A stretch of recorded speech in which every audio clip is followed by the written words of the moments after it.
할렐루야. 아멘. 오늘도 이 새벽 하나님께서 베푸시는 은혜로 기쁨과 감격이 우리 가운데 있기를 소원합니다. 눈에는 눈, 이에는 이, 줄여서 눈이라고 부르는 이 법을 다들 들어본 적 있으시죠? 오늘의 본문 말씀을 통해 예수님께서는 이 구약시대의 법을 말씀하십니다. 이 법은 출애굽기 21장 24절 25절에서 눈은 눈으로, 이는 이로, 손은 손으로, 발은 발로, 된 것은 된 것으로, 상하게 한 것은 상함으로, 때린 것은 때림으로 갚을지니라 하고 나타나 있습니다. 우리는 이 법을 보통 받은 대로 갚아주어라 정도로 이해합니다. 내게 어떤 해를 가하였든지 그대로 갚아줘야 하는 공평함으로 이해하기가 쉽습니다. 그래서 가끔 기도할 때도 하나님 눈에는 눈, 이에는 이로 하나님 저 대신 아시죠? 갚아주세요. 이렇게 기도할 때도 있는 것 같습니다. 그러나 이 법은 사실은 보복의 법이 아닙니다. 이 법은 보호의 법입니다. 어떻게 이 법이 보호의 법이 되냐면 고대 근동 사회에서는 보복이 끝이 없었습니다. 네가 나를 한 대 때렸으니 나는 너를 2대 때린다. 네가 우리 아들을 2대 때렸으니 나는 너희 가족을 죽여버리겠다. 우리 집안 한 가족을 죽여버렸으니 나는 너희 집안을 말살시키겠다. 이런 식의 악순환이 끊이지 않았습니다. 그럼 보통은 가난하고 힘없는 사람, 가문, 민족들이 작은 일에서 번진 싸움에 큰 피해를 입는 경우가 허다했고 그러한 일들로부터 이들을 보호하기 위해 하나님께서 주신 법이었습니다. 레위기 24장 20절 말씀에서 상처에는 상처로, 눈에는 눈으로, 이에는 이로 갚을지라 남에게 상해를 입힌 그대로 그에게 그렇게 할 것이며 하고 가르치시며 지나친 보복을 통제하여 사람들을 보호하셨습니다. 그런데 예수님의 시대에는 이 법이 변질되었습니다. 저희가 지금 이해하고 있었듯 정당한 보복의 구실로 잘못 사용되었습니다. 사람들은 법대로 갚아주고야 말겠다고 주장하고 폭력을 폭력으로 보복하여 피해자가 가해자가 되고 가해자가 다시 피해자가 되며 계속해서 보복으로 인한 악순환이 퍼져갔습니다. 그런 시대적 상황 속에서 예수님께서 오늘 본문 말씀을 통하여 이렇게 말씀하셨습니다. 내가 너희에게 이르노니 악한 자를 대적하지 말라.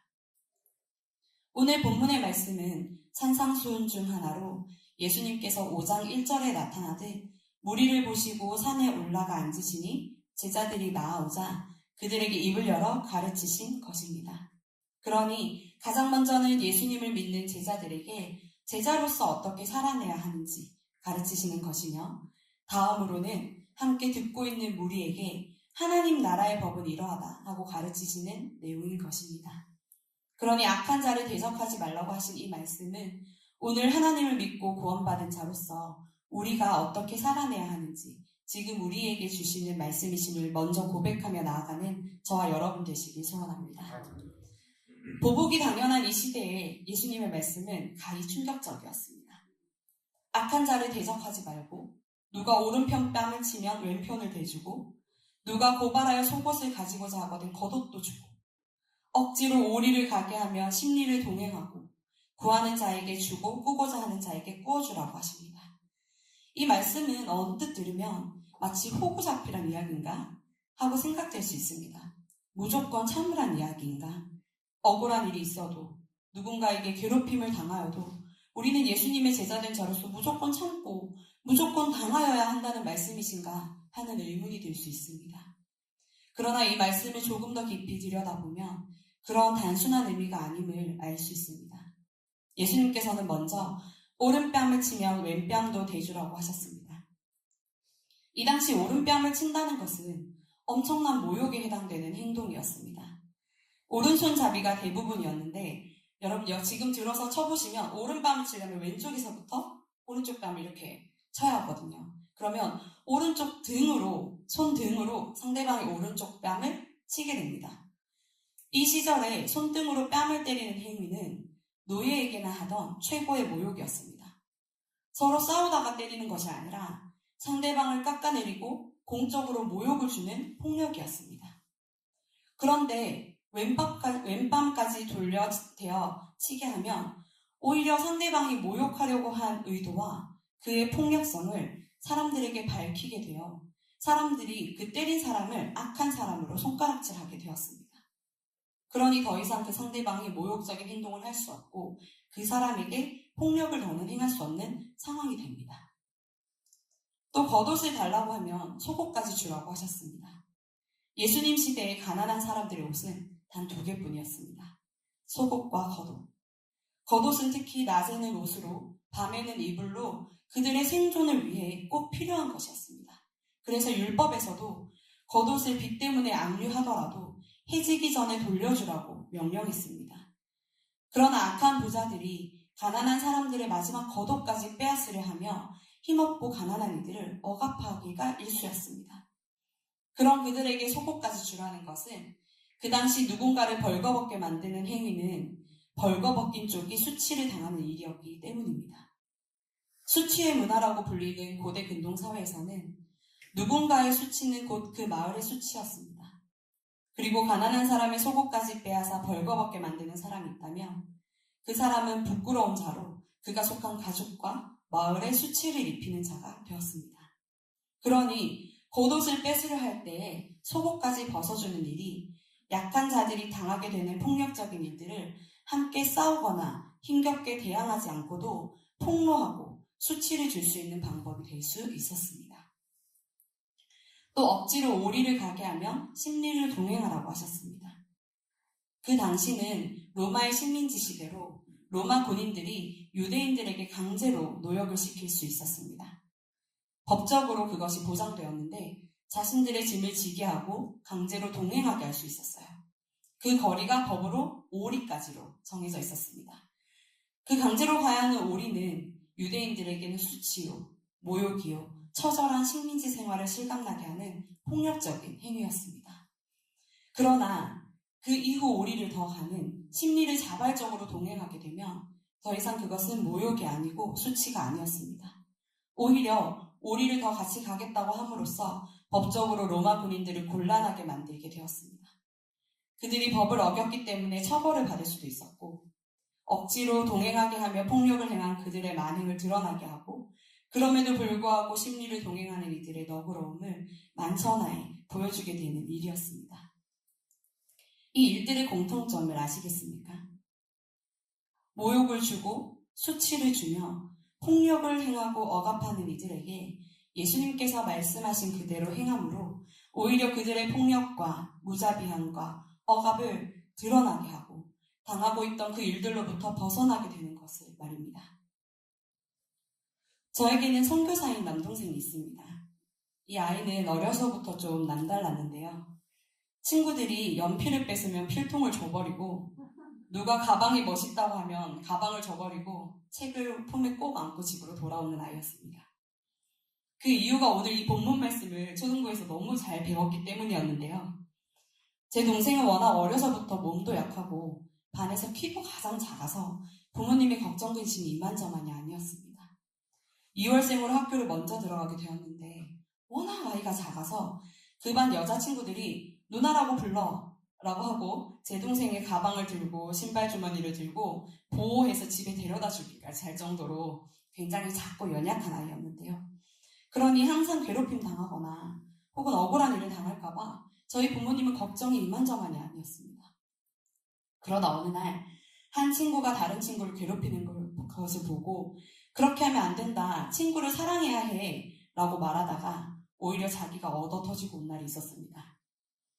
너무 속상해서 왜 맞고만 있었냐는 어머니의 물음에 제 동생은 이렇게 대답했습니다. 엄마, 예수님이 누가 오른뺨을 때리면 왼뺨도 내주라고 했어요. 결국은 때린 친구는 나쁜 아이, 괴롭힘을 말리다가 얻어맞았으면서도 덤벼들지 않고 너그럽게 그 친구를 용서한 제 동생은 초등학교 졸업할 때까지 길이길이 전해 내려오는 어질고 착한 아이가 되었습니다. 예수님께서는 이 모든 가르침을 통하여 한 가지를 말씀하십니다. 악을 악으로 갚지 말고 선으로 악을 드러내어 이기라고요. 예수님은 포기하라거나 참으라고 말씀하시지 않았습니다. 오히려 악을 이길 수 있는 전략을 우리에게 알려주셨습니다. 예수님이 오신 이 세상은 어떤 세상입니까? 죄 없는 예수님을 가장 죄 많은 이에게 지우는 십자가 위에서 죽게 만든 세상입니다. 예수님은 전지전능하신 하나님이십니다. 예수님께서는 당신의 능력으로도 충분히 십자가를 쪼개고 사람들은 모두 불사르고도 남으실 분이십니다. 그러나 예수님은 그렇게 하지 않으셨습니다. 기꺼이 우리의 죄를 지고 십자가에 달려 갖은 모욕과 폭력을 다 감당하시고 죽으셨습니다. 예수님의 죽으심으로 인하여, 그 십자가로 인하여 세상의 악이 만천하에 드러났습니다. 예수님의 십자가는 패배의 자리가 아니었습니다. 폭로의 자리였습니다. 빛 대신 예수님 앞에 어두운 세상의 죄악됨이 폭로되고 예수님의 빛 가운데 그 죄악이 소멸되는 승리의 자리였습니다. 예수님께서는 오늘 말씀을 통하여 제자들에게 악을 악으로 갚지 말고 악한 자를 대적하지 말고 오히려 선을 행함으로 그들의 죄가 드러나게 하여 이기라고 가르치시고 그 가르침을 몸소 증명해 보이셨습니다. 어두운 방에 불을 켜면 어두움은 빛이 드러나는 순간 사라져버리고 맙니다. 빛 가운데 어두움은 결코 존재할 수 없고 바로 소멸됩니다. 예수님께서는 오늘날 우리에게도 그렇게 살아내라고 명령하십니다. 빛 대신 예수님과 동행하고 그 안에 거하는 자 되어 악을 빛 가운데로 끌어내어 소멸시키고 빛 대신 주님을 증거하는 삶을 살아내라고 명령하십니다. 이 세상은 죄 없는 예수님을 십자가에 못 박은 세상이고 예수님을 따라 살아가는 우리를 끊임없이 미혹하고 핍박하고 억압하는 세상입니다. 그러니 신앙생활 하는 것이 어렵고 힘든 게 당연합니다. 우리는 오해받고 공격받고 예수 믿는다는 이유로 억울한 일을 당할 때에 싸워 이기고 싶은 마음이 굴뚝 같습니다. 그러나 보복이 아닌 더욱 선함으로 그 일들을 이겨낼 수 있는 저와 여러분이 되시기를 소원합니다. 우리의 힘으로는 할 수 없으나 십자가 위에서 빛으로 모든 어두운 죄악을 소멸시키신 예수님께서 우리와 함께 하시기에 우리도 그렇게 할 수 있다고 믿습니다. 억울할 때, 관계 속에서 상처를 받을 때, 직장에서, 가정에서, 사업의 현장에서 믿지 않는 자들로부터 핍박받고 공격받을 때 오히려 사랑으로, 정직함으로, 선함으로 그들의 죄를 빛 가운데 끌어내고 그 어두움을 소멸시키고 예수님을 증거하는 삶을 살아내는 저와 여러분이 되시기를 소원합니다. 말씀을 마무리하고자 합니다.